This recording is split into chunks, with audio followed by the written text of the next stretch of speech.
Okay, so first things first, because we'll go over the basics, is what is your stuff called before it goes into the kiln?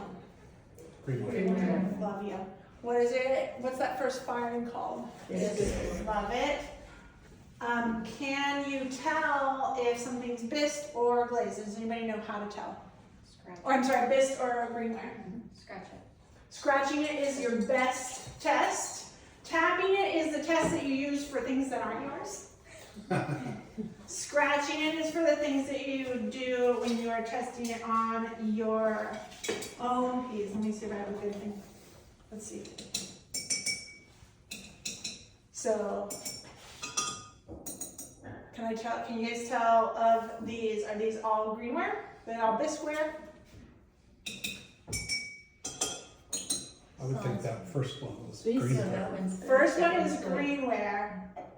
These guys all have a little ring to them, but the ring is different, right? So you can't totally tell, but for sure these you can tell by scratching it, okay? That I can scratch.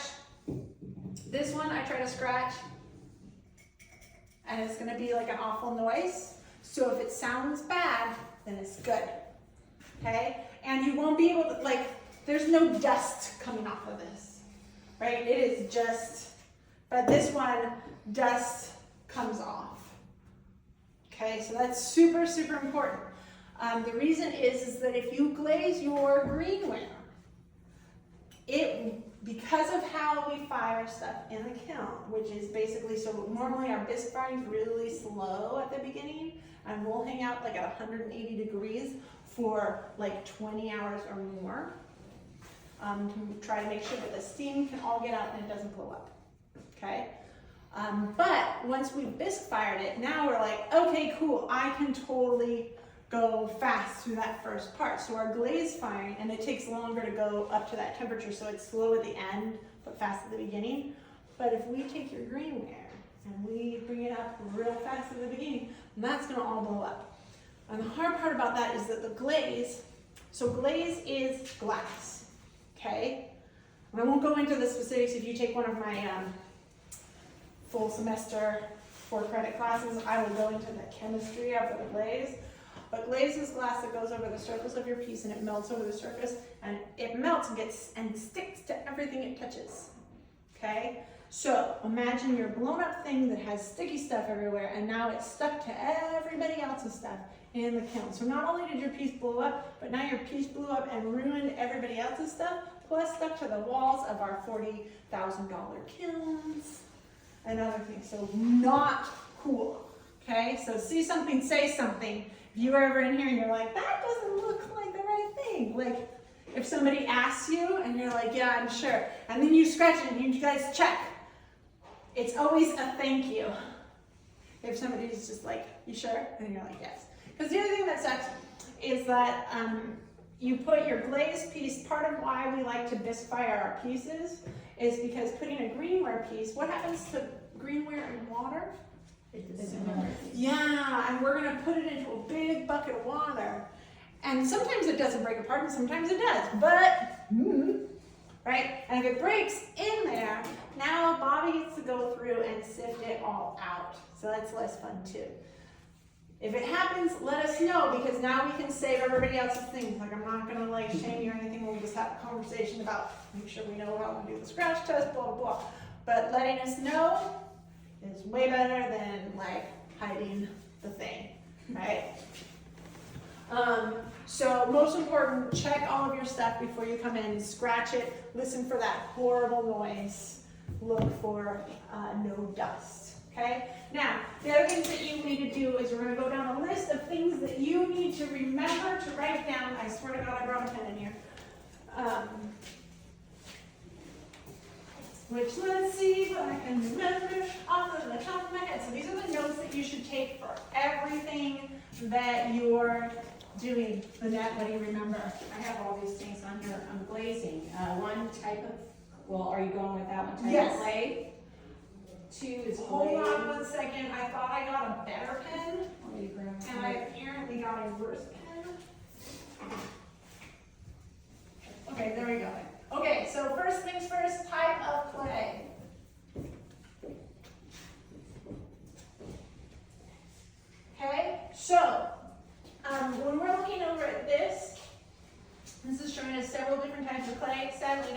clay bodies that we have here, but we'll get as close.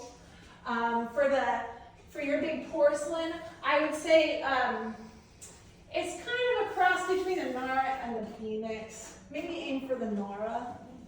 I'm not totally certain. We are changing all these things up, so we're in flux right now. But this will get us close, okay? But this is the name of the clay, and these are the different types of clays that it's on, okay? So we have a dark clay. This isn't as dark as our Russian River. I mean, it is dark. The caramel is darker than our Russian River, but you get the general idea. We don't have any Long Beach. Our soldate though, our soldate is pretty close to Long Beach if you are working with soldate. If you have caramel, oh my gosh, we actually have caramel here in the sample. But our big porcelain is going to be kind of a cross between these two. But you can see, like, so for vinegar yellow, these are all the same glazes on different clay bodies. So step number one, when you're taking your little notes, and they do have notes apps that you can do for free, like my Pottery journal or something like that, so you can actually record it in your phone, which is excellent because you can also take pictures because you won't forget what you made, right? Okay, so the first thing that we want to write down is the type of clay that we are using, okay? What's next on our list? Glaze. Right, so now you have to pick, I don't know, maybe I need a different, we'll try one more marker.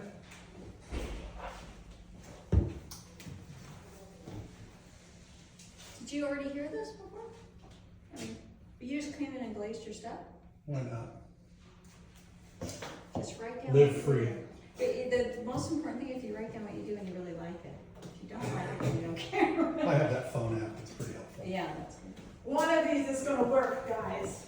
All right. I did glaze before though.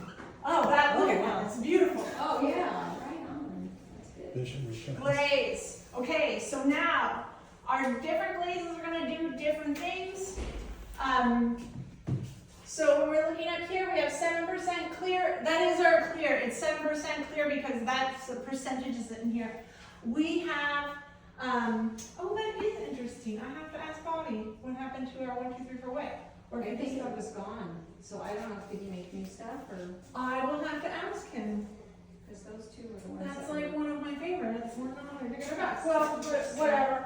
The names of the glazes actually do give you some indications about what's going on with the glaze. Either the name of the person that made it, or where it came from, or like when we're talking like Oribe and Timbuktu and Shino and so on, these are dynasty glazes. So they are glazes that came from a time period.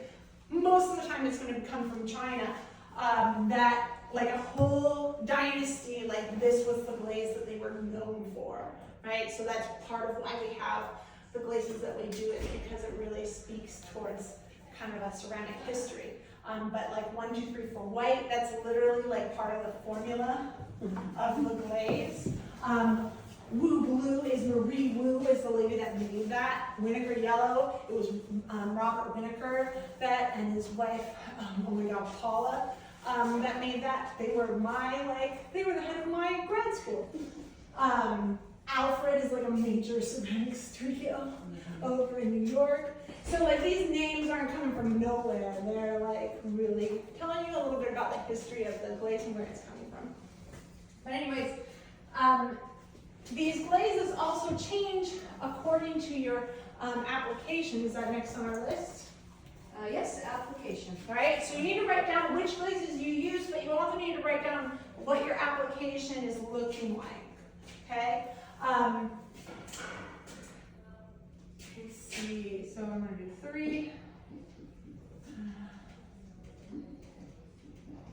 I don't know if I told you guys before, but I am totally dyslexic, so I write things according to what shape it looks like, and I'm never sure if I spell things correctly. I'm not Good. concerned, it's close enough, right? So if you ever can't read what I'm writing up there, just let me know, and then I will say it out loud, and then you can tell me how to spell something.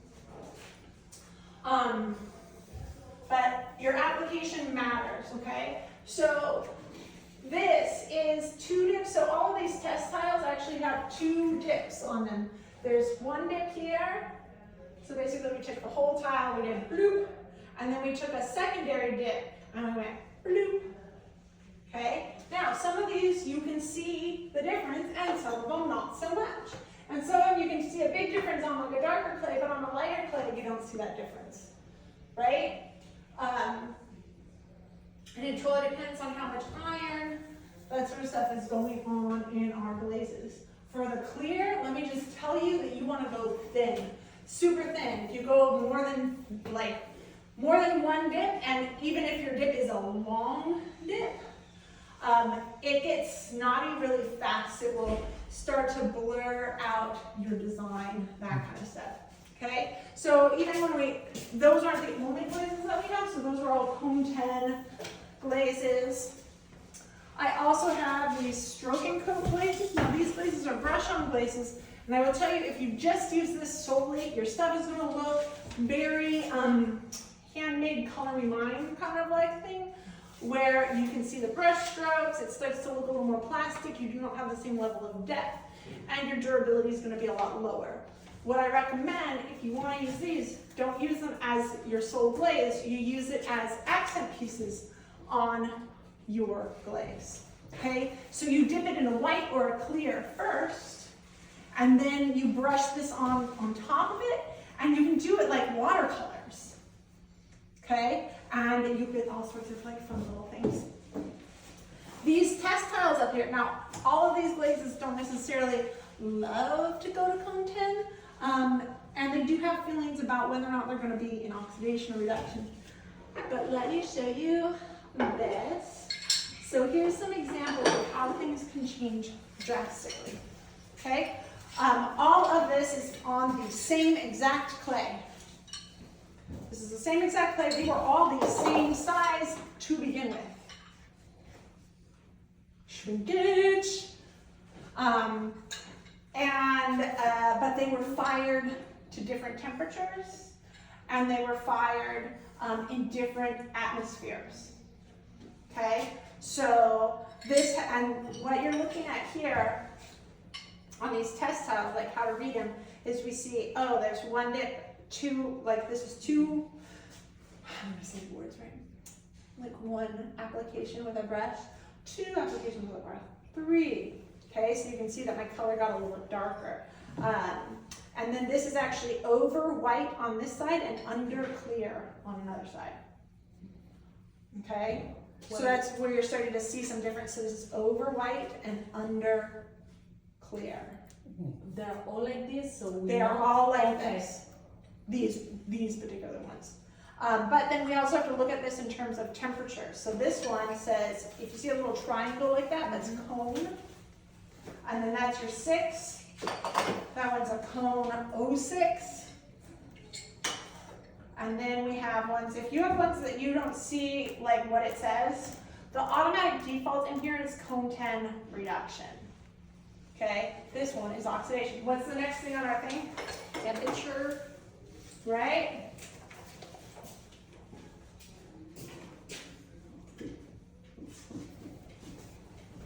Okay, so if you were here during the school year, I fire to so many different temperatures. But for here, we got 2 options. One is going to be our bisque fire temperature, which is roughly an 06 sort of temperature. Okay, and that bisque fire temperature is the same temperature that happens for our bisque firing, for raku firing, and also for pit firing. At bisque fire temperature, so this 06 versus like this one, you can see that the color of the clay has changed, but also how much your stuff is going to shrink when it changes drastically. The other thing that changes drastically is the durability of your glaze. Okay, so at this low fire temperature, if you guys notice on here, there's like these crazing marks, and you can, if you scratch your nail over the top of it, you can even feel that. That is not necessarily a good glaze fit. Okay, so here I'll pass around, you can start a thing. Versus this one where it's totally like just smooth and melted in. So because our clay body is a cone 10 clay body, In order for it to have its maximum durability, we are going to bring it up to cone 10. Okay? Now, have I talked to you guys about cones before? Okay, hold on a second, I'm gonna get us cones. I'll be right back. Look at each other awkwardly. Talk amongst yourselves.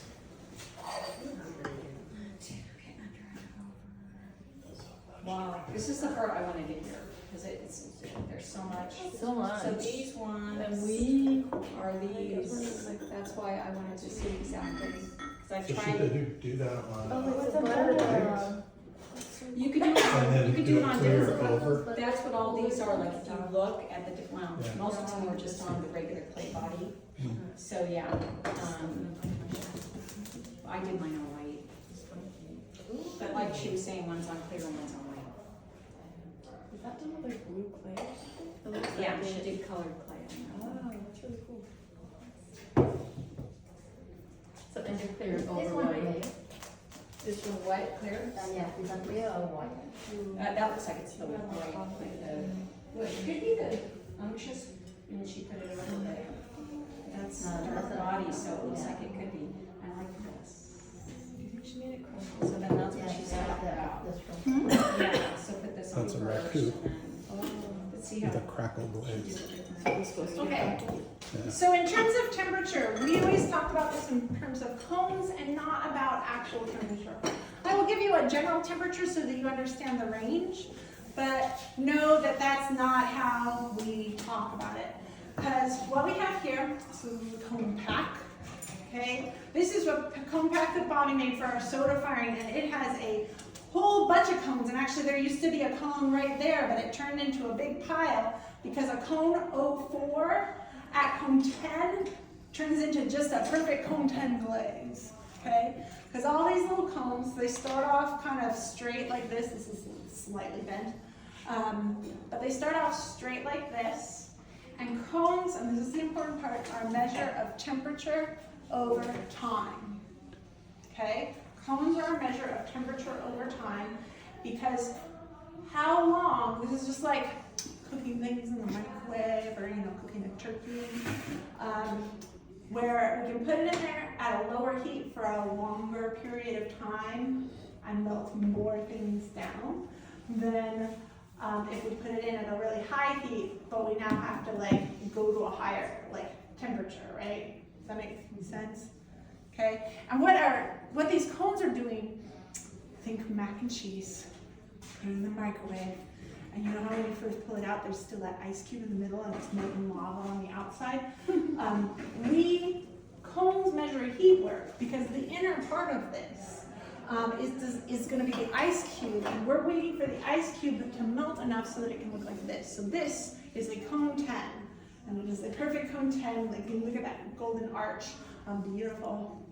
Okay, and we'll put in a whole bunch of different cones so that we can monitor what's going on in the kiln. And we'll generally so this was a cone 11, so that was a higher temperature, so it did not bend good.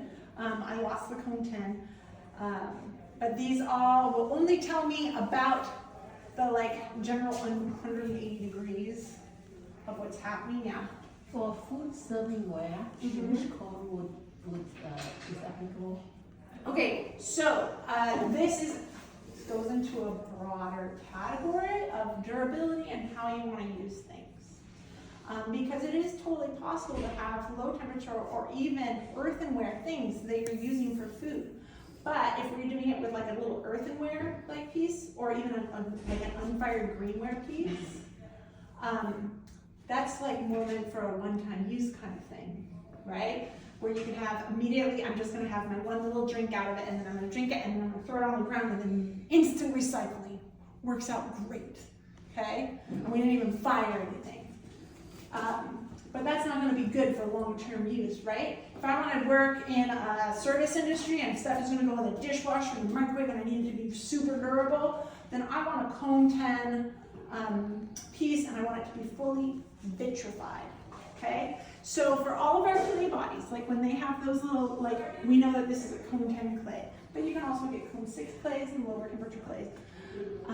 When they tell you what cone it is, that's telling you what point is the clay going to be the most vitreous. Okay? So, your clay body, and vitreous means the most glass-like that it's going to be.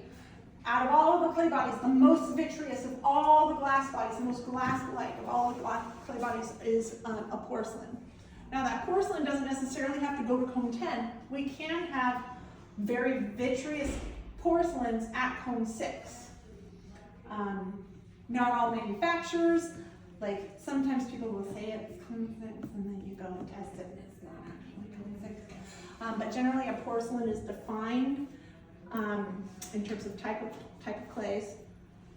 Porcelain is defined in less than 1% water absorption. Okay, so less than 1% water absorption would define a porcelain. Now that porcelain could be fired to different temperatures, but the point of vitrification, that would define it as a porcelain. Your porcelains can be different colors, so on and so forth. Okay, then our next type of clay body is going to be a stoneware. All of our clays that we have right now are all stonewares. Okay, we don't have a full porcelain here. We have just stonewares. And the stonewares are going to have something more like 2 to 7% water absorption. Okay, which is totally, again, acceptable. And if you put a glaze over the surface, which a glaze is glass, so the most glass-like that a glaze can be is glass-like. So glazes are already fully vitreous.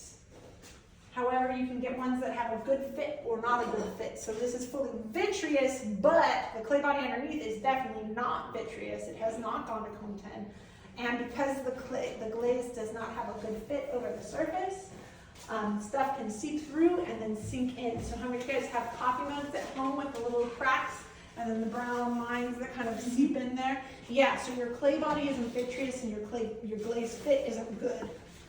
Okay? Does that mean you're going to poison yourself? No, not necessarily, but depending again on how you wash and use your stuff. Because there's definitely clays that I have where I have earthenware pieces. So the next clay body that we go down in terms of like water absorption is called earthenware. Earthenware is defined as having more along the lines of like 10 to 15% water absorption. Okay? Now, none of these are better or worse than anything. It's a question of how you're going to use it and what level of care you need to have.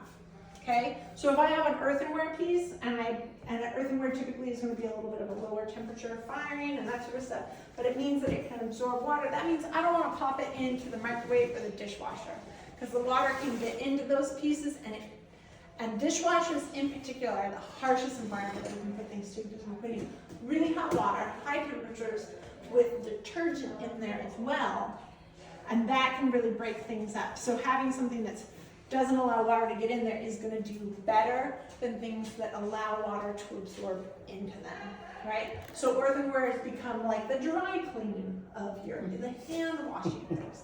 So it's not that your pieces, it's not that having something like this means that you can't use it for food, but it does mean that it's not like it's going to leach some things. Like we do this with teapots all the time. There's lots of teapots that do not have any glazes over the surface, and part of that is because you want your teapot to be seasoned over time, but you are also not going to be a lazy person to allow your tea to sit in there and mold. Like, because that mold will definitely grow into your piece. Right? But if you clean it out right away and you use hot water and all that stuff, oh my God, it's fine. You just have to care for it differently. Does that kind of make sense? Mm-hmm. So it's never about like, oh, cone 10 porcelain is the best ever. That's just your most durable. Like that's what we want to use. You want to use something that is fully vitreous, that is like less than 1% water absorption on things like your toilet. I don't want any water absorption in my toilet. Right? I don't want to coat my shower walls in that. And your durability, like that's your really high durability. Does that kind of make sense?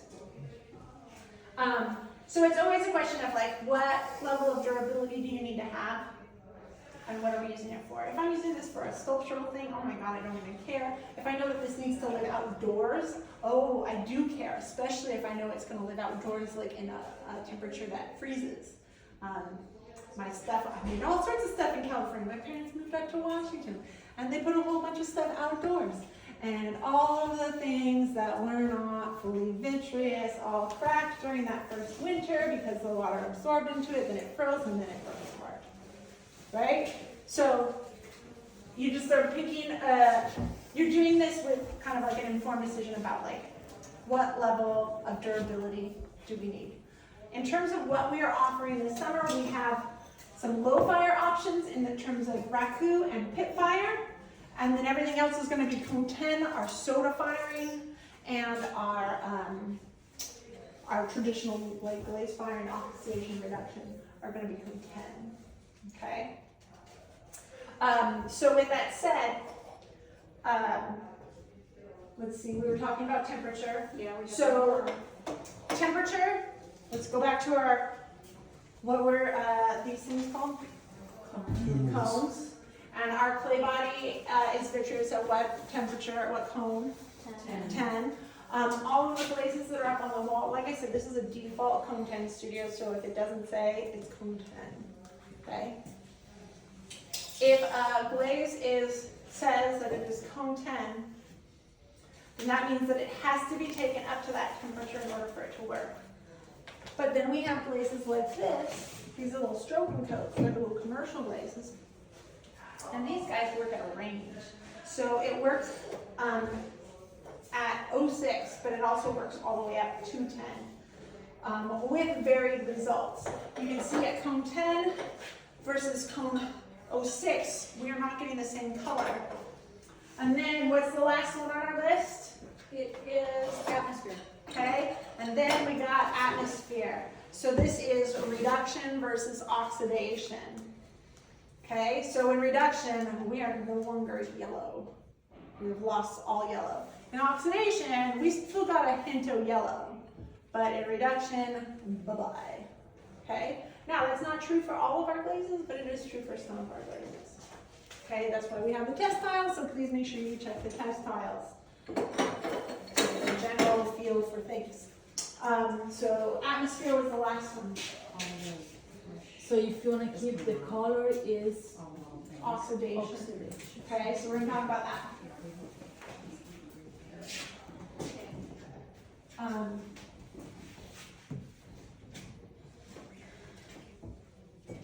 Okay, so we have, like I said, we're talking about 4 different atmospheres that we are going to be firing in.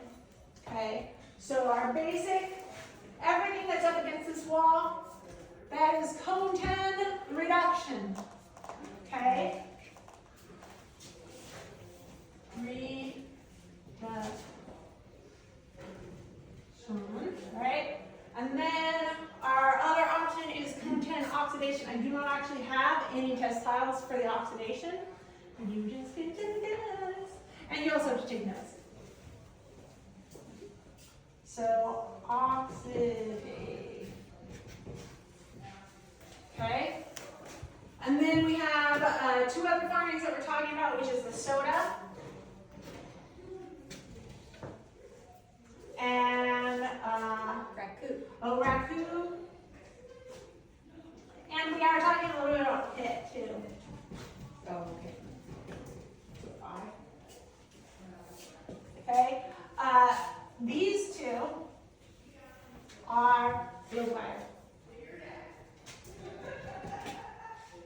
And they're happening at cone 06. Okay?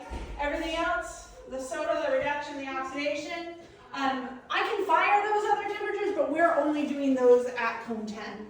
Okay? If you were with me during other parts of the semester. And I do have test tiles on here because this says cone 6, oxidation, which is different than 06.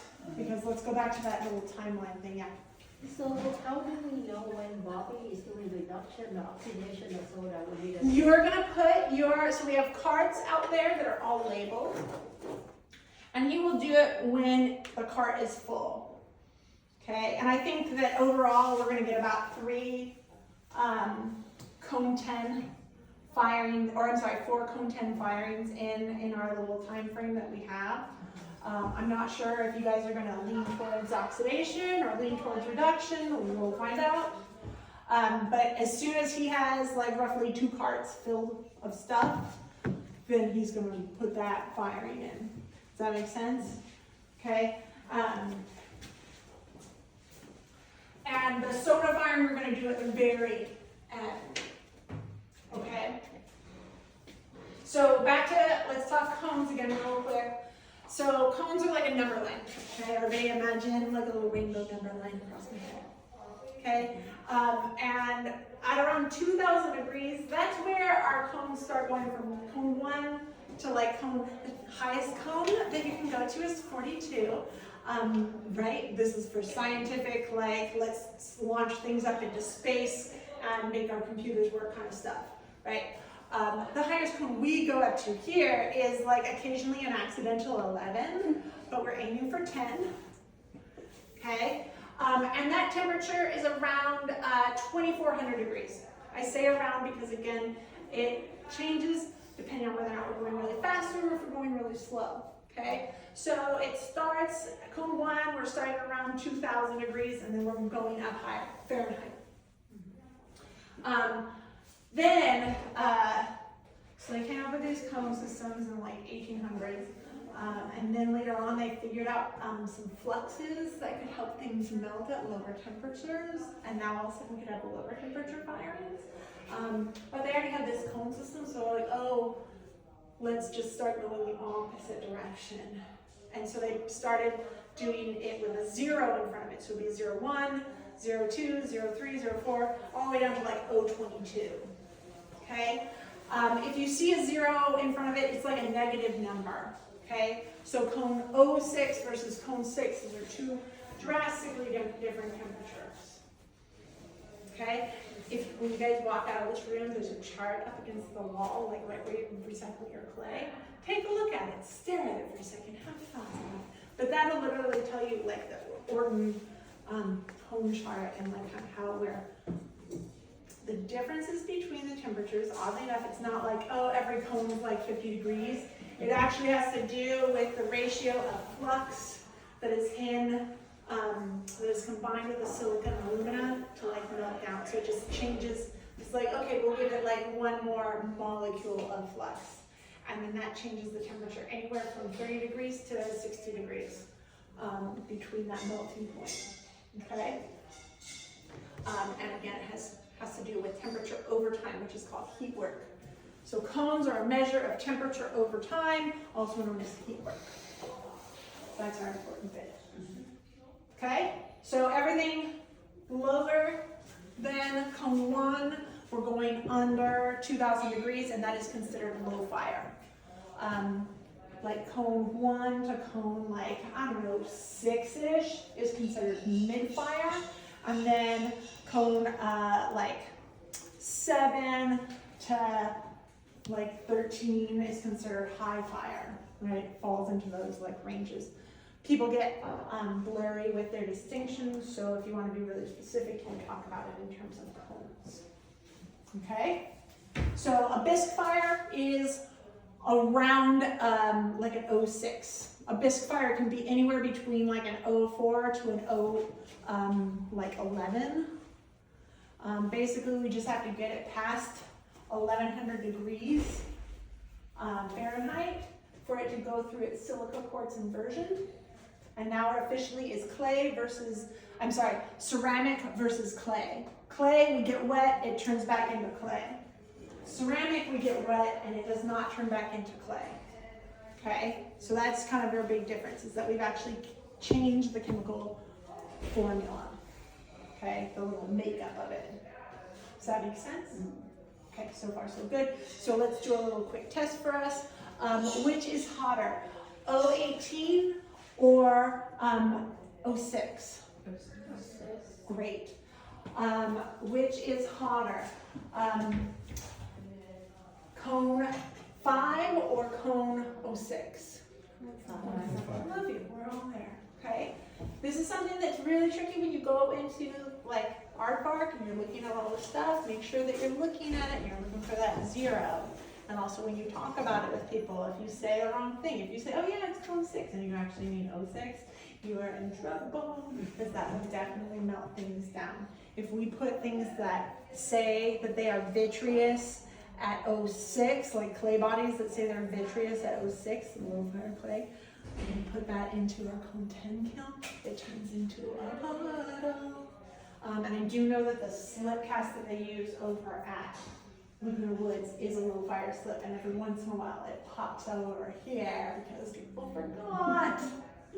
And then it turns into a puddle of glass on our shelf, and it ruins our shelves run for anywhere from $250 to $500 a piece.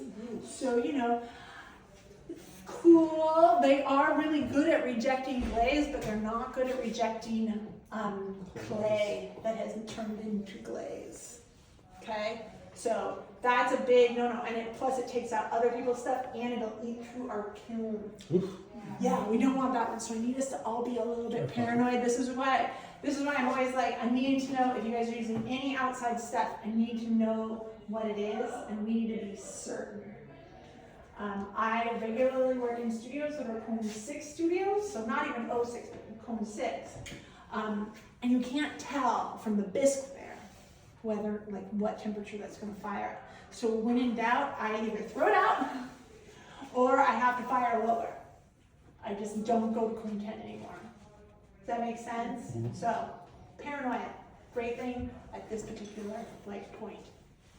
Okay, so back to the atmosphere. So we're talking about oxidation versus reduction. So fun things about glazes is it's kind of like trying to paint while you're colorblind. Okay, so when we look over at these glazes,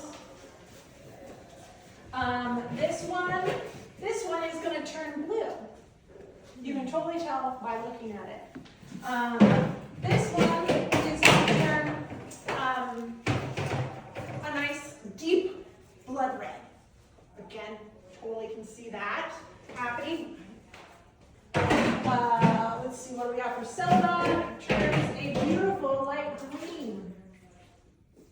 We can totally tell that color. Where's our little blue? Stony matte. Woo woo. Blue, you see it? Oh, blue, is it right here? That's 70%. Oh, this one turns like a beautiful deep emerald green. We can totally put that.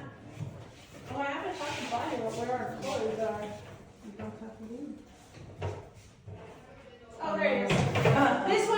This one turns blue. Yeah, that's a shame. So, as you can tell, we are working at a colorblind sort of thing. Do not assume that the colors that you have out here are the colors that they are going to turn. Okay, but then we come over here and we're like, okay, this one actually turns like a teal-like color. Do I even have a sample? Do you have this one? No, that's green. We don't even have a sample. Sometimes I don't have samples, in which case, you know what? Figure it out. Good. Looks blue, turns blue. Magic. I know, weird. Orange, like kind of looks orange, magically turns orange. Oh, that was 75. But again, these are all samples in reduction. No, this Or one no? says oxidation. Okay. Okay. So look on the test style. If it doesn't say, then it's reduction and it's cone 10. Okay, because that's our default. But orange kind of looks like orange. So here's the deal. Like, why are there differences there? Why can't we just all be on the same page with things? Specifically because we're talking about chemistry, okay? So, and we're either using raw oxides or we're using chemically manufactured stains, okay? The difference between the two, between an oxide versus a stain, is the oxide hasn't gone through a chemical change yet, but a stain has, okay? So the stain is gonna look like the color it's gonna turn, especially if you leave it in an oxidation firing. Whereas a glaze, so this beautiful like red, that's our copper red. That red, if I put it in reduction, will turn red because it uses copper to get there. And if I put it into oxidation, it will turn kind of a light clear / minty green. So two totally different colors based off of whether or not I put it in oxidation or if I put it in reduction. Same thing for this one, the celadon. When I put the celadon into a reduction firing, it turns this lovely little green. And when I put it into oxidation, it turns a little bit more of a yellow tone. And guess what color was the color that made, this is what made the green. And then this one is what made the red. Perfect. Right? Right. So these are, and so these right here, these are our raw oxides that we're just kind of putting into some water with a little tiny bit of Dristy bore, which is like a flux to help it melt into things. Water with what? Flux, so Oh, we the put it flux. in with Dristy borate, which is our flux. Oh. Glazes are made up of silica, alumina, and a couple of different fluxes. Okay, those are your main components for all of your glazes. And then for your colors, then we will add our oxides. So if we're doing something, if you're looking at something and it looks like the color is going to turn, then the indicator light in your head is ding, ding, ding. That's using a stain. That's using an oxide that has already gone through a chemical transformation that now is most likely going to maintain that color. I say most likely because it totally depends on what temperature we fire it to and so on, and all sorts of other things. Okay? And because we're relying on a chemical reaction, so like, oh, I don't have my two colors, I just have this one version. This is my black glaze with my white glaze over the top of it, and it turns blue like that. But if I flip it, then and it's blue with these little black speckles, but I flip my order of application, then I will get more of a, I still get kind of that blue tone, but now all of a sudden I have white speckles.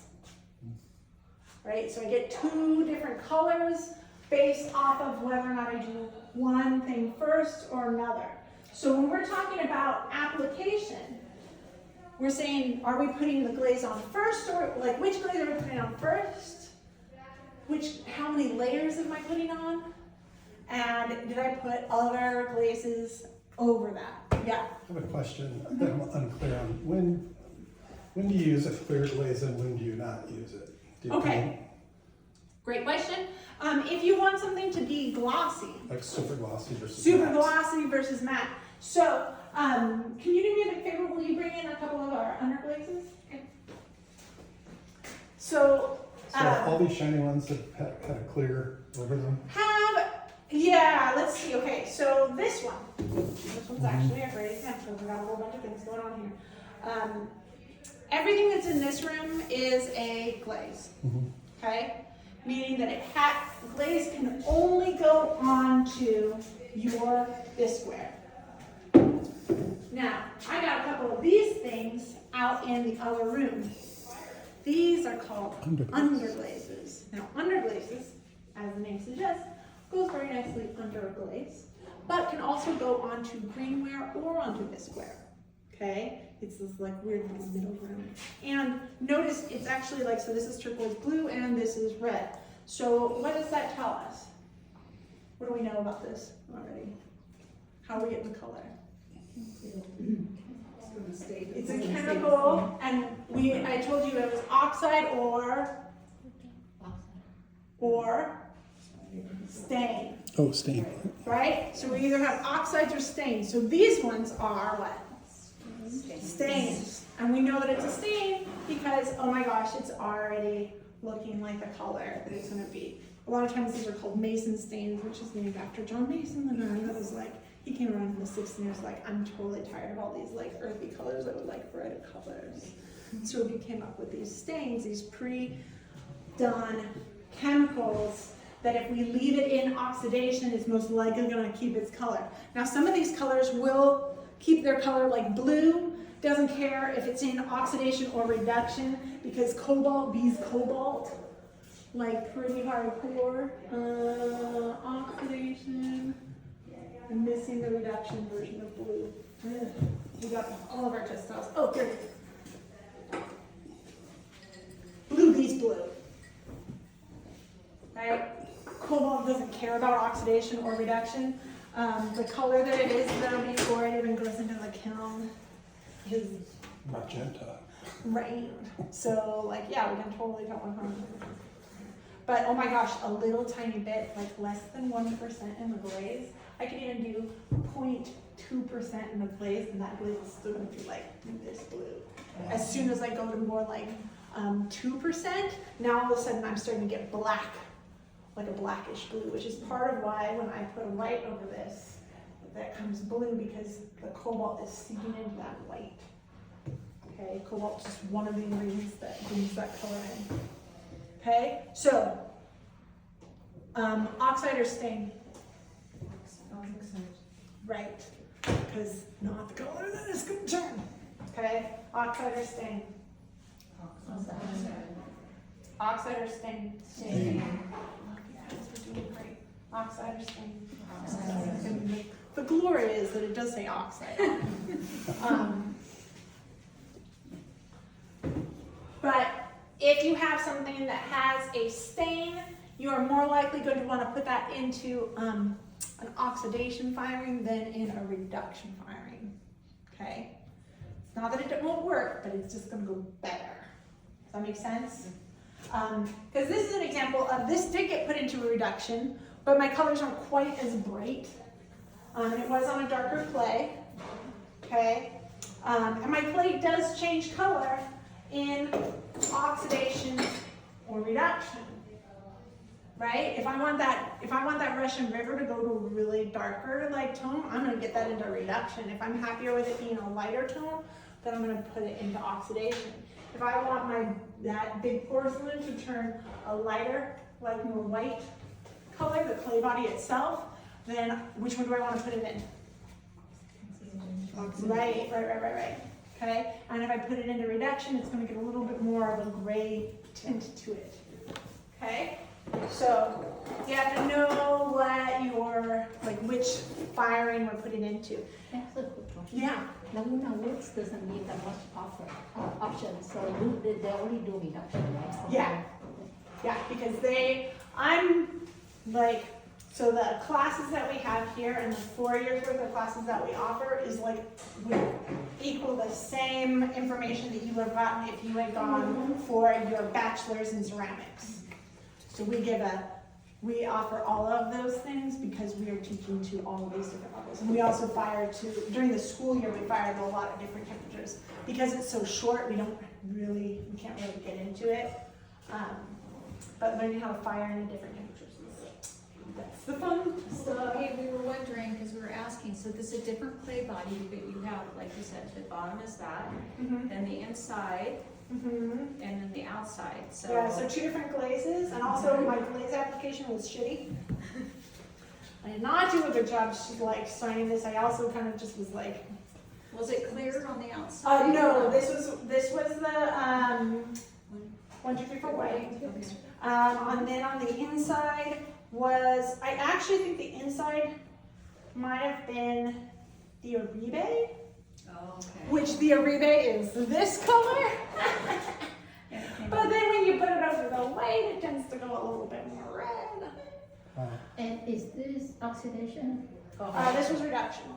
And that clay? This was oxidation. And the Oribe, I really love Oribe in oxidation because it turns that beautiful emeraldy kind of color. And then you get kind of little hints of green. When you do it in reduction, it'll do this green tone, but then it has kind of a red cast to it, and it's because it's got a lot of copper in it. Okay, so your stuff will change in oxidation or reduction, so make sure that you take notes. This is all one glaze. This is not 2 glazes, this is 1 glaze. Just 2 different clay bodies. Okay, same thing for the top of this piece. This is 2 different clay bodies up here. This right here is just the underglaze with no glaze over the top. Just like this is just the underglaze with no glaze over the top. Now I of course put my grubby hands all over it, but we can rinse it off and you can see the fabulous noise, right? So if you want something that's going to be matte, that doesn't have any gloss to it, underglaze for the win. Anytime you're looking at things with back to our underglazes, what colors do we think what is coloring to this? Oxides or stains? Stains. So when you're looking at stains, when you mix your colors together, the color that you mix together will also work more like paint, as opposed to doing our things with glazes. No, that's an entirely different So like thing. color wheel type thing? with Yeah, like this is stains? color wheel stuff, and then that's gonna be a whole other adventure in terms of where your Okay. colors are coming together. If you guys wanna get some really good tips and tricks, you guys should go bug Christopher. He has a fabulous, Christopher has tried out all sorts of different glaze combos, and he has some lovely ones, so, Christopher is your secret. He knows all. Who is it? Little Asian guy was out there. Super nice guy. Yeah. That made the beautiful faces. That Yeah, was. yeah, yeah. He made these vases. Oh, wow. And he generally doesn't pay attention to any of this because he's actually already taken all of my classes. That's why he was so. I was like, oh my gosh, these are beautiful. Right, no, Christopher is a ringer. We just could only get him into the beginning level of class, so he's just doing his own thing. Question, Yeah. on the one that you said, is white underneath, Mhm. did you do the inside and outside in white? I did the whole thing in white. Inside and outside. Inside and white, and then I you did the relay on the Inside. inside. I poured it on the inside, did it out. Right. And then I took my stroking coat and just brushed